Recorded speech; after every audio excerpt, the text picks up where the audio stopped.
Okay, well, I think we'll make a start because we have a few people speaking today, and I do not want them to run out of time. So we'll make a start while people get joining, do a bit of the kind of normal housekeeping we do for the webinars, and voila, voila.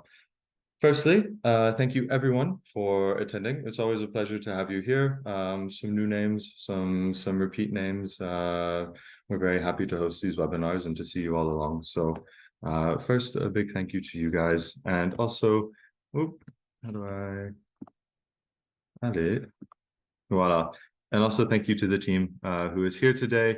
Alina, who has done a lot of the pretty graphics that you see behind us now. That's a new feature. But also all of the Eventbrite and organization for this webinar and all of the others that we've done. My name is Jason. You've probably seen my emails or come to the webinars before. I'll be presenting and obviously hosting this. I'm also the person behind the cloud page when you send ticket requests. And so that's me who's typing away for answers or asking the team for help. And we also have Jean, our Chief Product Officer here, who has been largely responsible for the technology and the software that you have used or hopefully will be using soon for the cloud and for Perceval and for connecting with the QPUs. We also have a few guest speakers here today. We will introduce them all later. We're happy to have them on board. A few webinar rules before we get started. The webinar will be recorded. So keep that in mind. If you want to ask any questions or share any information, it will be recorded and it will be posted on YouTube afterwards. So it's for everyone to see. It's in the spirit of sharing. Please use the chat for chatting and use the Q&A for questions so that it keeps it easier for Alina, who might be shouting out questions at us in the middle of the talk. If you'd like to speak, you are also more than welcome to do that. Simply raise your hand with the raise your hand button and we can unmute you. And last but not least, it has never been an issue in the past. I don't think it ever will be, but do please be respectful. Voila, simple. And slides will be shared after the event, a little asterisk on there I forgot to mention. So don't worry about writing links down or anything like that. We will send you a PDF with all of this information that you can have at your disposal. That way you can fully engage here in our discussions. A bit about the content. It will be light from my side because, like I said, I want to give good time to our guest speakers. So we'll go through a short bit of community news.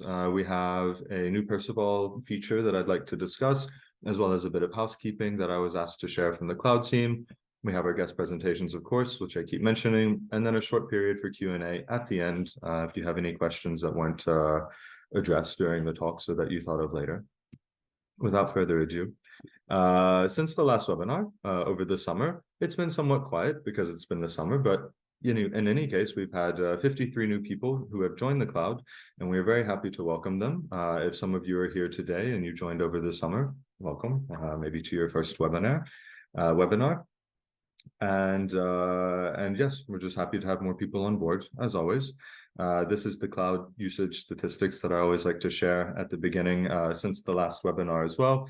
So you can see that the QPU has been receiving a lot of love over the summer with some applications, both from Quandela, from some of our partners, and from completely external users. We've also got the simulator online for Sloss Clifford and Acela, which you are probably familiar with if you've connected to the cloud before. And as always, we have quite a global community, so it's cool to see a lot of people represented. This is one of the main pushes for Quandela is to democratize in some way this technology for users, for companies and for normal folk. The short bit of housekeeping that I was asked to share with you is that a lot of you are probably familiar with the cloud notebooks. If you're not, it's a way for you to get started using some applications on the cloud directly without having to download any kind of IDE or install Python on your local machine or install Perceval. You make a cloud account, you click notebooks, and you can start using Perceval. It has a lot of preloaded applications from the documentation. And it has been updated to version 0.9. When it was released, it was on the old version. Now we're at 0.9. If you would like to have access to 0.9 and all of the features therein included, you need to please go to your notebook, delete the previous one, what you had, keeping in mind that you will lose progress if you delete the notebook entirely. save your work as always, and then you can create a new notebook. I sent an email around for this, but in any case, here it is again, so that you can make sure you're getting the most out of the notebooks which you have access to. A new feature which we've added that we're excited about, so this has been a bit of ongoing work, is photon number resolution, or pseudo photon number resolution. What does this mean? It means, let's say you have more than one photon in a mode, in a path, in a rail of your circuit. You would like your detectors to know that there are more than one photon and not just say yes or no.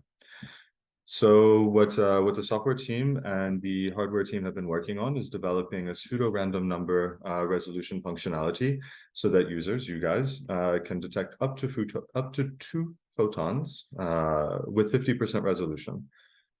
The 50% resolution is what makes it pseudo number resolving, and I'll go through a little bit of a diagram about what this means if you're not familiar with this, because it could impact the algorithms that you're developing. So we'll see here on my nifty little chart, if you have a photon and it's incident on a beam splitter, that's what the piece in the middle is called, it will either be reflected or transmitted with some probability, and you will detect it either above, in this case, above or below in the beam splitter. And if you shine 2 photons now on the same path that hit the beam splitter, you have 4 possible outcomes. Either both photons will be reflected, in which case your detector will still say there's only 1 photon, because the detector itself is binary. Either photons will, the second case is that both photons might be transmitted, in which case your detectors will still read only 1 photon. But there are 2 other cases which the important ones that we're interested in, which is when 1 photon is reflected and the other is transmitted. And then if you have 2 detectors, you can say with better certainty, that you had a 2-photon event. So in this way, you can discriminate between what would have previously looked like only 1 photon, and now you can say there are 2. And because we have these 4 cases, that's why we get the 50% probability. That's why it's pseudo number resolving. But it is still a very powerful tool and something that has been asked for and that we have delivered. So why might you be interested in this from a kind of algorithmic perspective? Because in quantum computing in general, we are interested in knowing our output distribution. And if there's any technique which we can use to more reliably determine this, then it is to our benefit.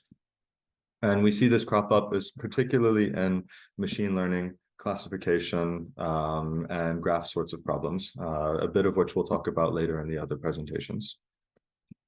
It's fairly easy to implement in your circuit. If you have something already written, you can add 1 line of code and start having access to this feature. You have it written down here. Like I said before, we'll send these PowerPoints around so you can copy paste it at your leisure. It is also on the Perceval forum. If you haven't checked that out yet, you can go see the bit of code and the information about how to use it. And we also have a Medium article which was released with this feature, written by Lucija, who's going to be talking later about another project. But it's budgeting with qubits, and it's about this whole process, how you can take advantage of it, and just goes into more detail than I have time to give you here today. So we're very happy about that, and we hope that you are as well. We'll move forward. We do have a new version of Perceval and the cloud planned to be released before the end of the year. We can't promise on a date yet because it's internal development, but you can look forward to it by the end of the year. And the things which you can look forward to more specifically are an updated QPU sample stream. What does this mean? This means that, let's say you want to know which outputs you receive, in the order in which they were received. The QPU sample stream will allow you to do that. This has been quite a big undertaking on the part of both the hardware team and the software team. A lot of pieces that have to fit together. It sounds like something quite simple, but indeed it is not. So we are glad to have this. It is helpful for both applications, which I know there are some applications that depend on this kind of order of detection. But it is also useful as we move towards shot-based billing. Again, mentioning our nice big technical achievement, the shot-based billing that we plan to be implementing, which is more in line with the community. if you or your company have ever bought time on another quantum processor, this is typically how it's done. And so we are conforming to the kind of expectations and the norms of the community with shot-based billing. We've mentioned this a few times in previous webinars. If you want to check those out, I won't dwell on that too much now. And finally, no, not quite finally, we have one more feature, but a nice ease of life, a nice simplifying life feature moving forward with the next Perceval and cloud updates will be that your cloud tokens can be saved to your local environment so that you don't have to call it within each individual application or script that you are running. And this will be automatically integrated onto your cloud notebooks so that you can take advantage of connecting to the QPU and to the simulators much more seamlessly. It's a very nice quality of life improvement. And finally, we have a MyQLM to Perceval converter, which will be being released. MyQLM is an Atos My Quantum Learning Machine bit of software. This is a piece of software which allows you to develop and to simulate quantum programs, but also to connect with other QPUs remotely through cloud services and to be able to translate to and from Perceval to MyQLM opens the door towards a lot of other interesting developing applications. If you are familiar with Qiskit or Cirq or some other MyQLM supported language.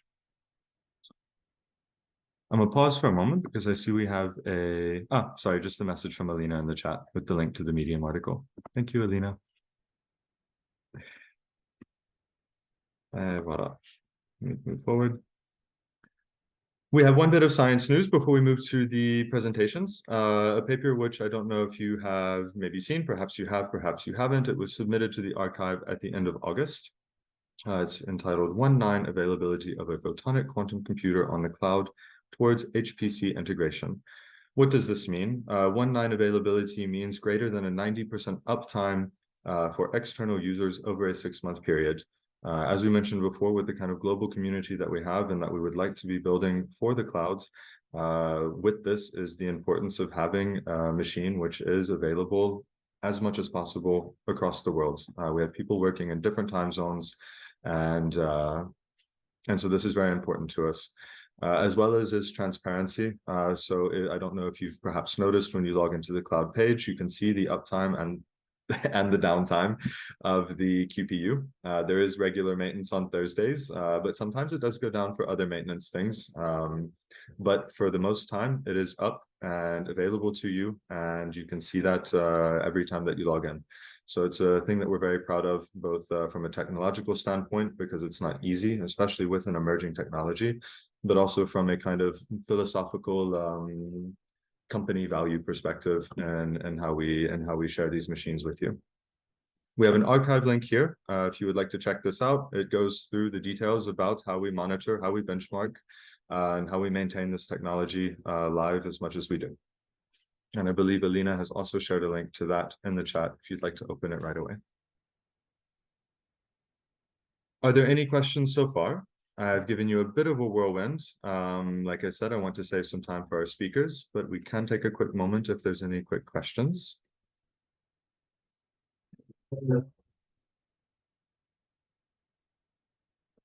Okay, we're going to be moving forward then. And I would like to introduce our first speaker. They're ordered by alphabetical last name. So we have Bosc-Haddad, who is an intern from Central Supélec, who is an intern working with Natixis and also with our applications team, specifically for Philippa from the applications team on risk management. So I will hand the floor to him, and he can talk to you about his internship and the project which he is doing. Can you hear me properly? Yes, yes, we can. Perfect. Can you see my screen? Not yet. Not yet. Is it good now? Yes, now it's working. Okay, so perfect. So I'm an intern at Natixis and working with Quandela, and we're working on applications of quantum computing to finance. So today I'd like to speak about Quantum Monte Carlo. and one of its application to finance.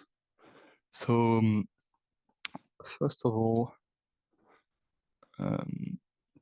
we're going to talk about option pricing, which is a financial concept. Then detail walkthrough the quantum Monte Carlo algorithms, and then a few prospects of what I intend to do with it.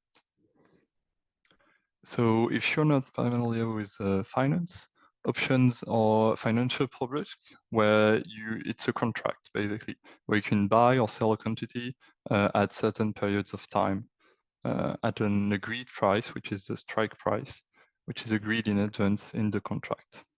There are different types of options with different time of exercise.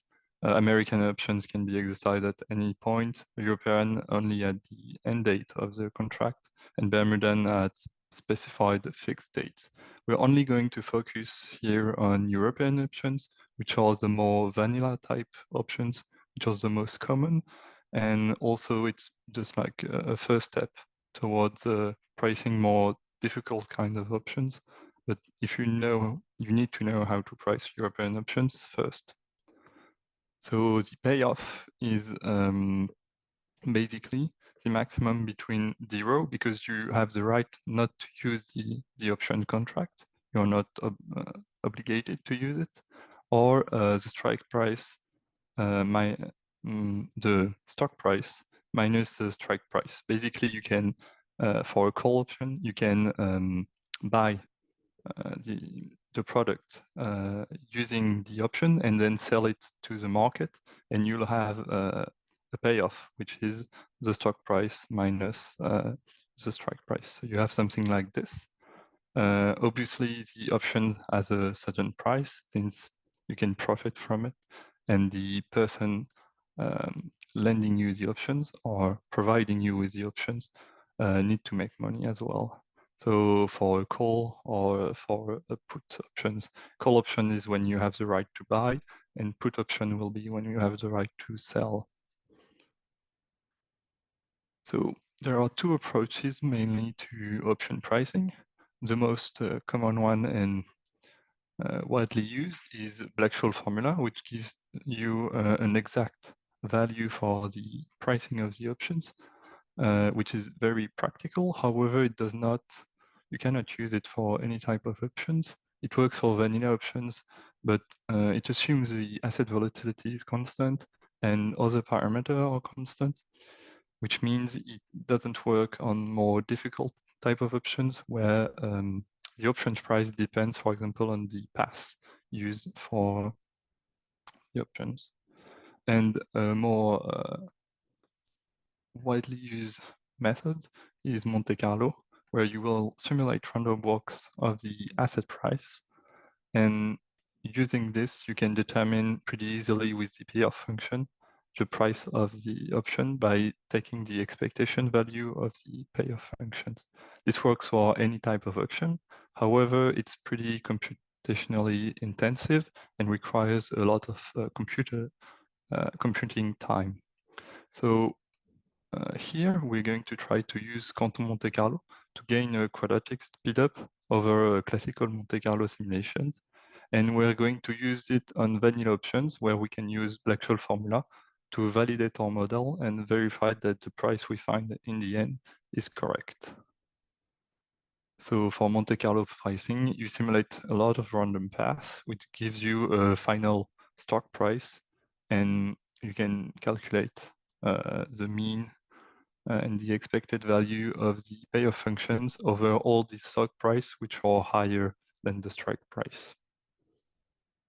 So now onto like how does quantum Monte Carlo works. So the circuit is composed of 3 parts. The first part prepares the state superposition and represents the probability distribution, which we just seen before, like this one, which is a log normal distribution. So this is going to be our ansatz, or P for preparing. And it's going to go from a normal state of all zeros to a state with all the probability distribution encoded into all the states. Then you're going to have a rotation circuit, which is used to encode the payoff function onto an ancilla qubit. So for each I, for each stock price in the end, you will calculate the payoff function and encode it into an ancilla qubit. So we can then retrieve the value of the payoff function or the expected value of the payoff function. And to get this expected value, we're going to use a quantum amplitude estimation, which is this big circuit where you encode using some sort of Grover oracle iterated, and then f-1 here is a quantum Fourier, the inverse quantum Fourier transform. And by measuring this, you'll be able to access the value in which you are interested, which is the expected value of the payoff function. So for the first step, how do we prepare our state? Because if you just prepare it using raw force, then you lose any quantum advantage because you need 2 to the power of n gates to prepare the state. So a first way of doing so would be to use quantum GANs. So GANs are generative adversarial networks, where you have a discriminator and a generator, which you train against each other. It's pretty effective. However, it requires training. So you need to train the model before you can actually use it. However, since most distributions are the same, once you have trained your model, you have like a circuit which can generate it over and over again. Another way is interpolation, which you can use to go from a smaller distribution to a distribution with more qubits and so more detailed. So it's a pretty simple circuit which involves 2 QFTs, so 2 quantum Fourier transform, a quantum Fourier transform and quantum inverse, and a few 2 qubits gates. But how it's really simple to implement. However, you need to have the initial distribution for it to be effective and for it to be usable. And a third way would be to use some form of recursive algorithm, which works for any efficiently integral distribution. So you take the classical circuits to integrate this, and then you transform into quantum, which is a pretty hard step to do, which is not what we're going to do. So that's pretty much what I've researched about state preparation. I'm mainly focusing currently on quantum GANs. So, and so for the second step, for the ancillary rotation, it's pretty easy to make a rotation for linear function because you can just stack multiple controlled rotation of the function, and it's equivalent to using the full function. However, as we've seen before, the payoff function is like nonlinear around the strike price. So we need another circuit to compensate for this nonlinearity, which is going to be a comparator circuit, which is going to compare the value in the register to the value of the strike price. So here we compare bit by bit until in the end, in C, we have 1 if the value is over the strike price, is superior to the strike price, and 0 else. And so we can just have our control rotation, have another control qubit on this qubit, C, which represents whether or not the value is superior to the strike price. And finally, for quantum amplitude estimation, we have like this circuit, which is those are like Grover operators, which we repeat multiple times to improve the probability of finding the right state, which is the state corresponding to the value you encoded into the ancilla qubit, or the expected value you encoded into the ancilla qubit. And by repeating multiple times and applying the quantum Fourier transform, you obtain, at least with a high probability, the value you're looking for. Okay. So have a quick peek at what it looks like. So you're trying to generate like log normal distribution functions. So we can see on the left side the QGAN distributed distribution with the target function and the train. You see there are small errors, like around, for example, for 6, you have an error like in the probability, but overall it's pretty precise and pretty good. For log normal, we in fact have a fixed circuit which can generate a log normal distribution, but for more complex distribution, you might need to use some GANs and train them. Here you have, like, with M is the number of qubits you're using, the option pricing. So you see that with few qubits, the price is very far from the actual value. But as we progressively increase the number of qubits, we get closer and closer to the actual price. So once we have a full circuit, we can just transmit it into MBQC. And so the idea would be to, once I have a full circuit, to use Perceval with the graph state and try to implement it in MBQC using Perceval. And so to try and replicate the results we have with classical circuits, but this time with photonic circuits. And that's it. If you want a few links, like to, that's the bibliography. Once you'll have the slide, you'll be able to see the articles. So a few results come from Qiskit, and mainly the main paper I used to write this was option pricing using quantum computers, a fairly recent paper. And that's it, pretty much. Thank you, Noé. It was very interesting. Do we have time for maybe one question? Do we have a quick question from the audience? If not, I have one, but obviously for you guys first.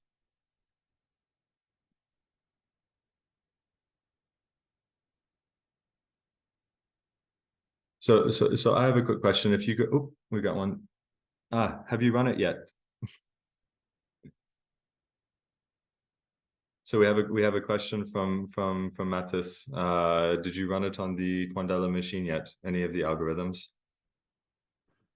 Not really, because for now I only have like the quantum circuits, and also I don't think we are unable to use like MBQC schemes right now.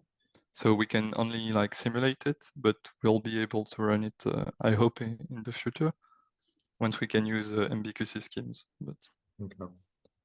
So the previous slide where you talk about number of qubits, this is not on a, this is assuming that you have access to MBQC, or is it on the kind of linear optical? This one is using classical qubits. It's not using MBQC, and it's also simulated like on Qiskit. Okay. So it's from the paper, but I've reused like the notebooks they have and run it and simulated. Okay. But I haven't yet made the graph and implemented it fully in MBQC. Okay. Okay.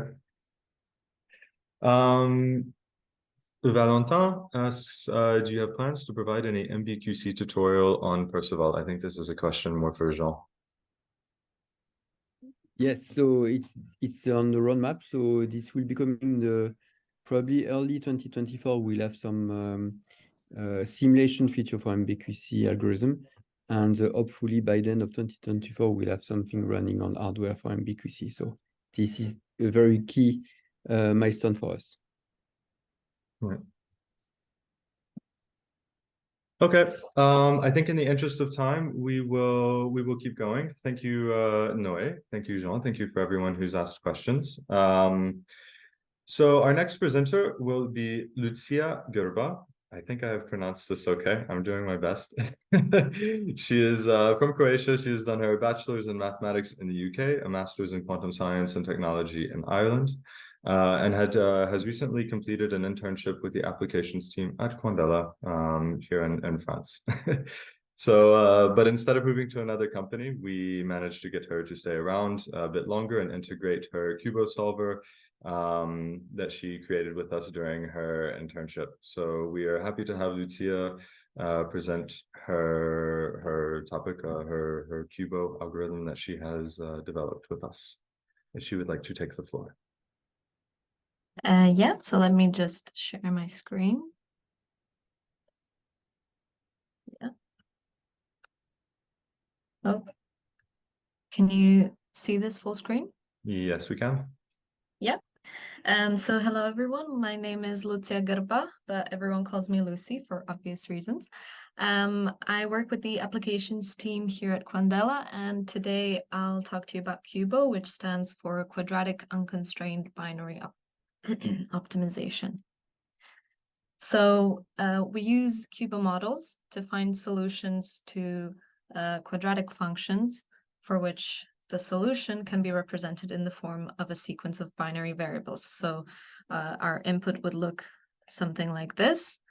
So it's a square matrix that we encode our problem in. And then our output is this binary string A, where the optimal solution is obtained by having this string A that minimizes this function. And we need something in the middle here that gets us from point A to point B. So why do we use QUBO models at all? They can describe a wide range of combinatorial optimization problems. Some of the most well-known ones include portfolio optimization and the traveling salesman problem. We can also encode constrained problems within them. So we do this by introducing penalties. So if a constraint is violated, a penalty value is added to the function, and then we can minimize the function.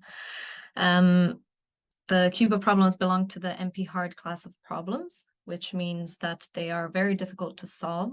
And some of the problems that we do solve, it's difficult for us to verify that this in fact is the optimal solution. And naturally, as variable numbers grow, these problems can become intractable for classical methods, which means that even if we do find a solution in the time that it takes us to do so, the solution becomes not useful to us anymore. And this is a hybrid algorithm, which means that we use both quantum and classic technologies to perform it, which is really useful for near-term quantum computing. So how do we actually solve QUBO problems? I'll explain this on an example. So let's say we have 5 students who want to attend 6 lectures. And these are given by some guest lecturers that come to the university and are only available on Mondays and Tuesdays. So in this case, we are assuming that if a student wants to go to 2 lectures, they can't occur on the same day because either they take the entire day or they happen at the same time on the day. So our students have given us a preference list, each 2 lectures that they would like to attend. And your job as a course coordinator is to organize these lectures to occur in such a way that you maximize the attendance on all of the lectures. So this Monday and Tuesday are our binary variables, and this preference list is our problem definition. But of course, we have to redefine the problem. So this is actually a vertex coloring problem. So we can think of the lectures as vertices, and the edges that connect them are the preferences that our students have given us. So if there's an edge that connects 2 vertices, it means that these 2 lectures cannot happen on the same day. So they can't both be black, both be white, or both be 1, both be 0. And we can make sure that this happens by introducing this formula, which will be equal to 1 if the vertices Li, Lj have the same value, and it will be equal to 0 if they have different values. And in this way, we are penalizing the wrong solutions, the situations that we don't want to occur. And we can do this for all of the preferences, and this is our full function, which we can now make a matrix out of. So we use the quadratic terms, the coefficients in front of them. We put them in the positions that are given here by the number that we've given for that vertex. So for example, for L2 squared, the coefficient is -3. So row 2, column 2, we have -3. The linear terms are divided by 2, and then they're put on the off diagonal in both of the places that they can be in. So we have L1, L5. That means row 1, column 5, or row 5, column 1. And so we have this cubomatrix now, and we must not forget the 5 that we have in here, and we have the full function in here now. So the only thing we're looking for is this string of binary variables that will give us an optimal solution. So how do we find this string? So first we have to build a generic interferometer. And what this does is basically if we put a photon on any of these input modes, we want to make sure that that photon can travel and get to any of the output modes. So we give our circuit as high expressibility as we can. So we have to prepare some inputs. We perform sampling of the circuit, we get some outputs, and each of these outputs comes out with a certain probability. Then we evaluate the function. So it's the same as we mentioned before, except we multiply by the probability of that specific output, which is important because we want the probability of the optimal solution to be highest. And then we update the parameters and classically optimize until we converge to a solution. So we started from this preference list, and there are actually 2 solutions that we can get, which are equivalent to one another. So if we obtain this solution, we can say that this is also a solution and vice versa. And we tested this locally, and we got a correct solution 100% of the time. And then we also tested it on the simulator of our QPU and got the correct solution also most of the time. So that's all. Thank you, Lucija. No, it's very interesting. It was very interesting to see. We do have some time for some questions. We have a couple minutes. Do we have any questions from the audience? Perhaps while they type, I do have a question. Using the algorithm which you've developed, what's the largest problem you expect that you can handle? Well, for now, if we're solving it on the QPU, we can only deal with 6 photons. So if we have, we can find solutions to problems that have 12 variables as long as the opposite solutions are equivalent.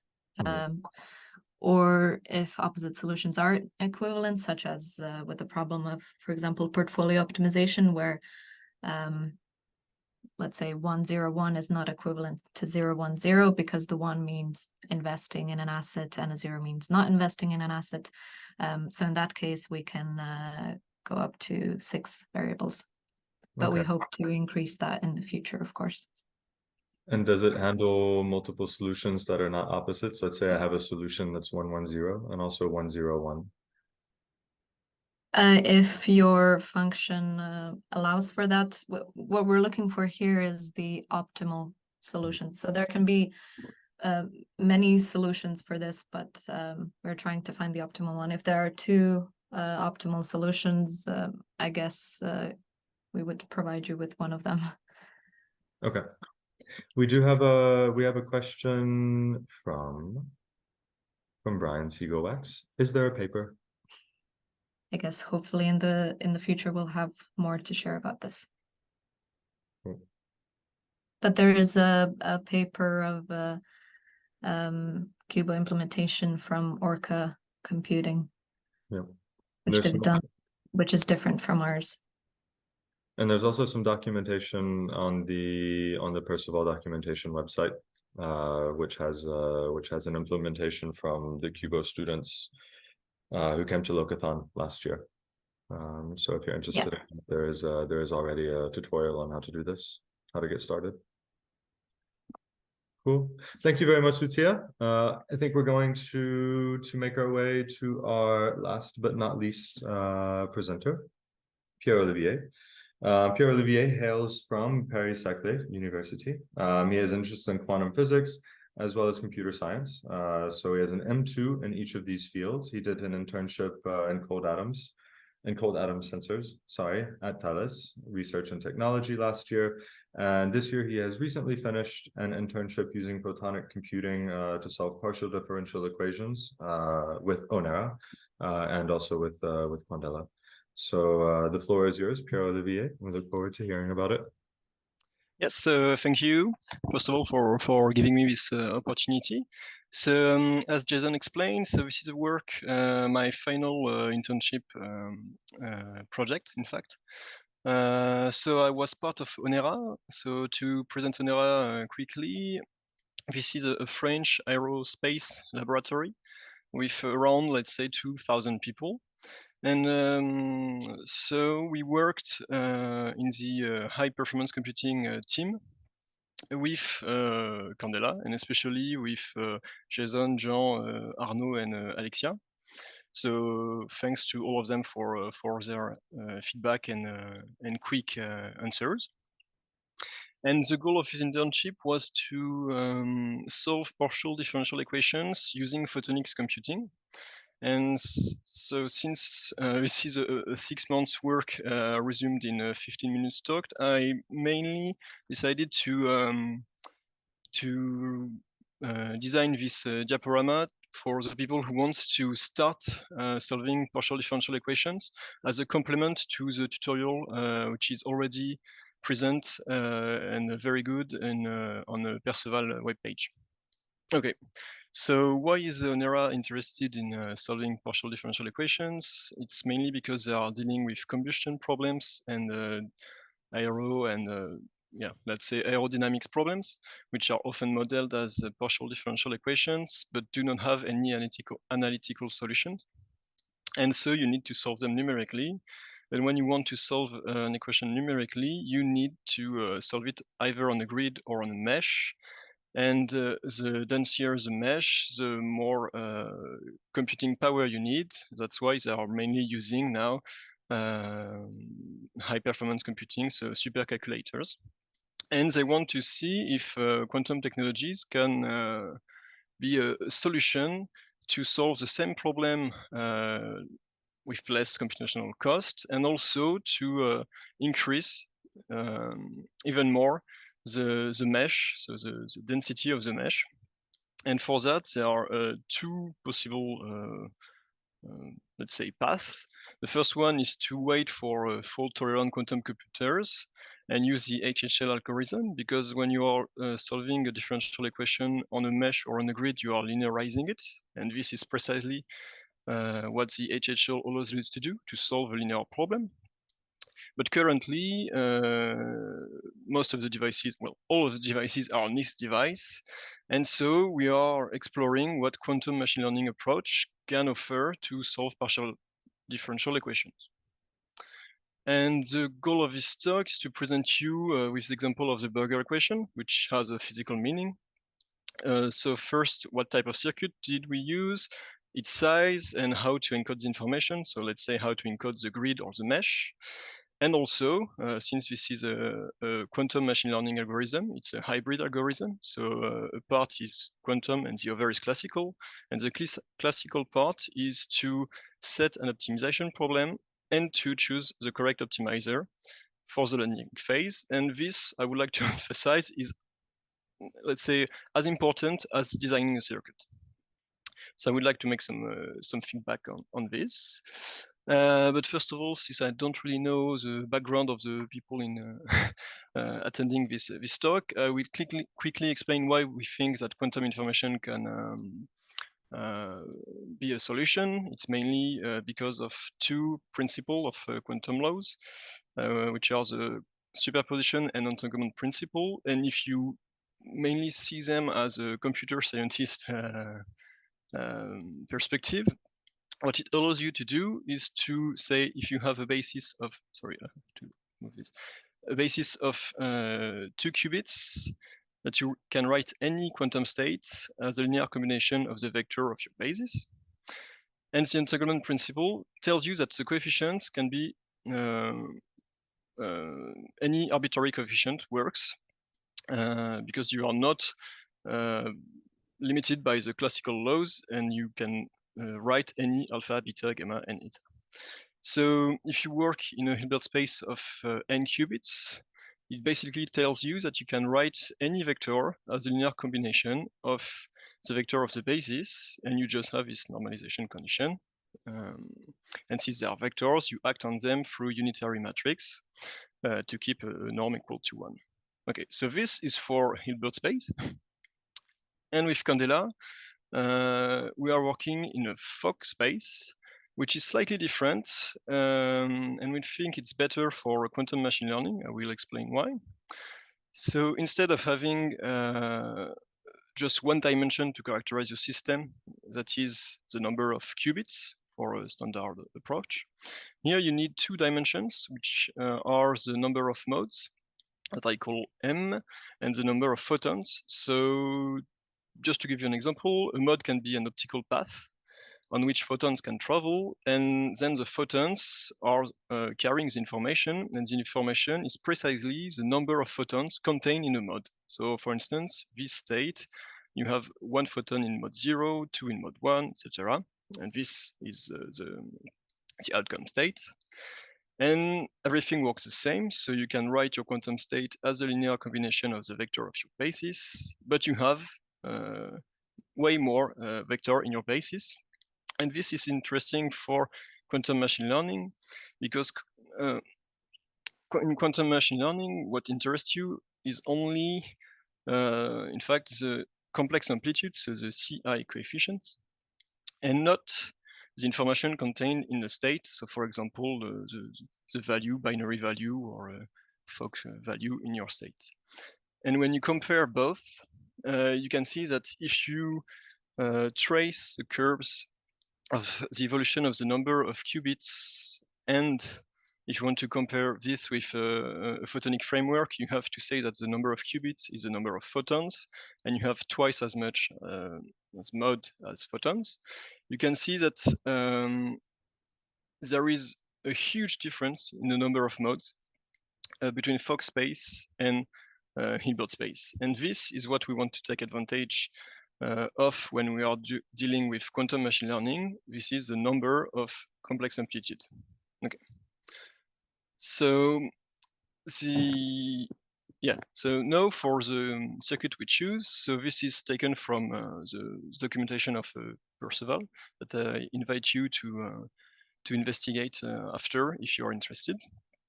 And so to build a circuit, the idea is that you want to enter with a given state, an initial state, and you want to have as an input a state that can be anything you want. So that's basically the idea. And the way to design this is to build a circuit corresponding to a unitary matrix. And this unitary matrix can be anything.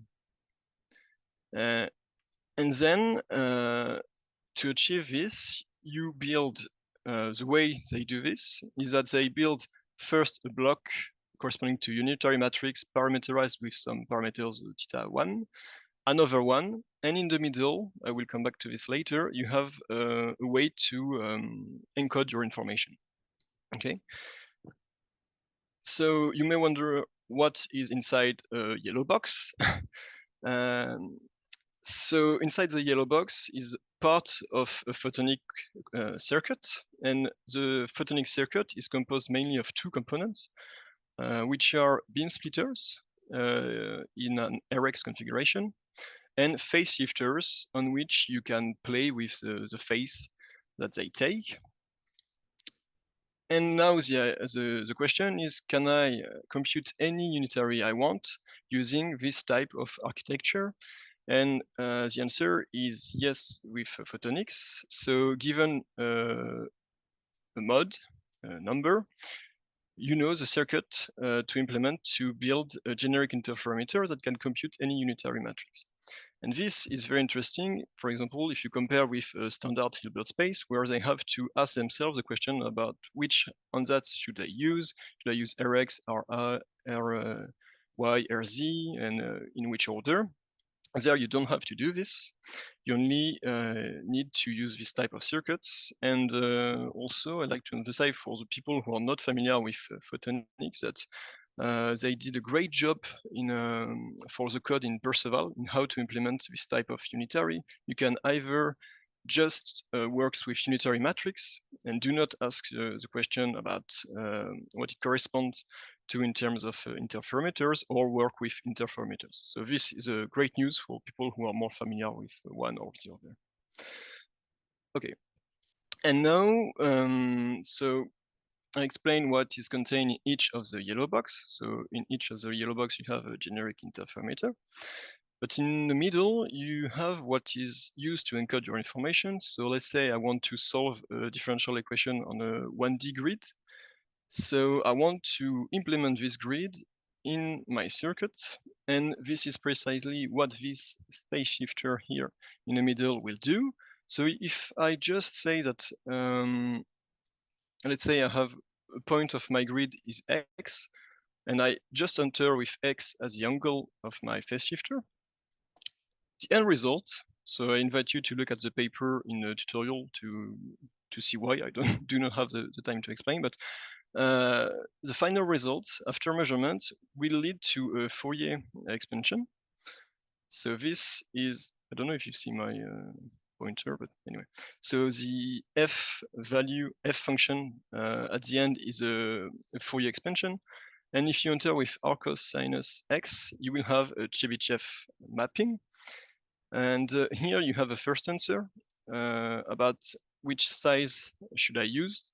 In fact, you can see that the number of terms contained in each of the sums is directly related to the number of photons, because the cardinal of this ensemble is 2 times the number of photons plus 1.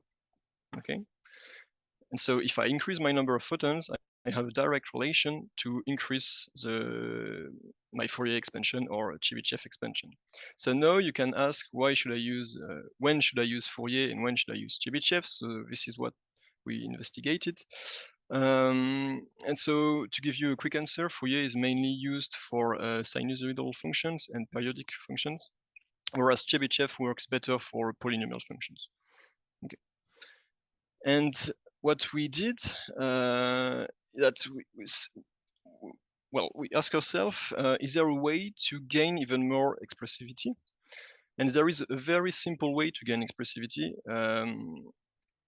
with these two mappings, is just to consider that, for example, if I take a Fourier expansion, I have a fixed number of terms and a fixed cardinal big omega, which means that the frequencies taken by the Fourier the Fourier functions are fixed. And sometimes I want to gain a bit of flexibility on the frequencies that are taken. And a very simple way to do this is just to enter with px instead of x, and consider this parameter p as a parameter to optimize later. Okay, so generally you enter with p equal to 1, and at the end of your optimization process, p will be equal to 0.82 or something like that. And this helps in switching a little bit the frequencies to better adapt to your function you want to fit. I mean, okay. So now I want not to learn just one scalar compared to quantum chemistry, where I usually just want to find the lowest energy of a Hamiltonian. Here I want to fit a function at different point of a grid or even of a mesh. And this is a harder problem. But the way to do this is just to say that I want to learn at any point of the grid a value of my function that should be equal to 0. Then again, I invite you to look at the tutorial. It explains this very well.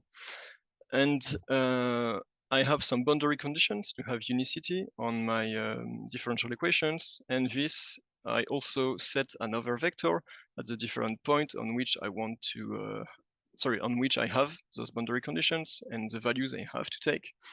And at the end, I have a ridge regression problem, regularization problem, with a least mean square on the equation, and you can take a L1 or L2 norm on the boundary conditions, okay? So now I have set my differential equation as an optimization problem, and it raises the question of which optimizer should I use. And the first family of optimizer is the family of gradient-based optimizers. So for example, you have Adam, BFGS, SPSA, or and many others actually. And what we are currently investigating, which is mainly empirical, is that we saw that the more boundary conditions you have,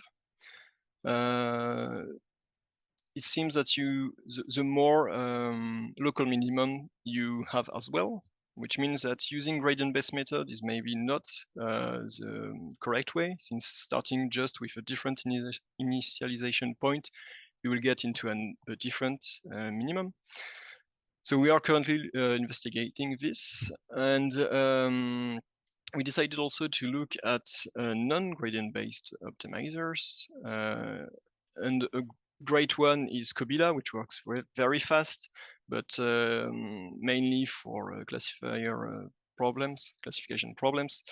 In our case, we looked at simulated annealing, which is a very famous algorithm mainly for discrete problems, which, since it's not discrete, without any surprising events, did not work very well. But we looked at CMA.is, and I know that Alexia from Quandela is also looking into this optimizer, which is so far the one that gave the best results, meaning that for most of our functions we wanted to fit, it worked very well. It is much longer, but it works very well, and you do not have this issue of the initialization. It always gives you around the same minimum. Okay. And so last but not least, I will now present some results which are about the Burger's equation, and why I think for the people who want to start this equation is interesting. So the Burger equation is used in well, to look at evolution of a shock in aerodynamics, but there is a way to set this equation either in 2 dimensions or in 1 dimension or anything. But here we solved it using a 1 dimension, on 1 dimension, sorry. And you can look at this coefficient. So I don't know if you see my pointer, but this coefficient nu is in fact the viscosity of your equation. And you can play on this coefficient to make this equation a very good experimental test subject. Because if nu is close to 1, then the function is like this. It's very smooth. And when nu goes towards 0, then you have something like looks like linear per piece function, which is way harder to solve even with classical methods. And so you can play on this to see the limits of your system. So right now we are at 0.7 for nu, and for those of you who may think this is quite easy, in fact, when you are at 0.7, if you want to use a polyfit on MATLAB or on Python to learn this curve, you are already at a polynomial of power 11. So it's not that an easy problem to solve. And yeah, that's it. So for the people who want to start in this field, what we recommend you, oh yeah, sorry, I did not speak about this, but what we recommend the people who want to learn partial differential equations is to first look at BFGS to see if they can set the boundary conditions as close as the real ones, because BFGS is way faster than CMA.ES to converge. But when you do not have this closeness in boundary conditions with BFGS, you will not get it through CMA.IS, because it means that the weight you gave to the boundary condition is not correct. So this can save you a lot of time. And then when you found the correct weights through BFGS, you can follow with CMA. And we are currently looking at it, but if you do not have the correct answer with CMA, it probably means that you will need more photons or more modes, because the answer is not contained in your loss function. Okay. And play with the Burger equation, because as I mentioned, you have a very good test subject to implement your algorithm and to just play with the viscosity to have a harder and harder problem to solve. And yeah, I think this is a great way to start. Thanks.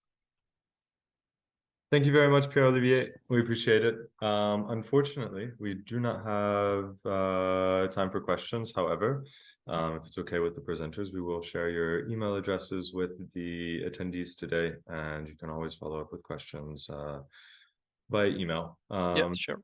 We really appreciate it. As a can I take the control of the screen back just for the last bit? Voila, PowerPoint, share. Okay, I just wanted to say thank you to everyone over the last minute. We do have one more quick announcement, which I didn't have time to put in the chat because it was very recent, but registration for the Locathon is up for Locathon 2.0, and seats are going quickly. So if you're interested, Alina will be popping a link into the chat. Do check it out. We hope to see you there. It'll be a nice big event like we had last year. And voila. If you cannot make it for whatever reason, you can also check out our GitHub and contribute to what's happening to Perceval through that avenue, and follow us on social media and all of these nice things. A final thank you to our presenters, to everyone who came today, to all of the people on the Quandela team who make this possible. And we hope you have a wonderful evening. Thank you.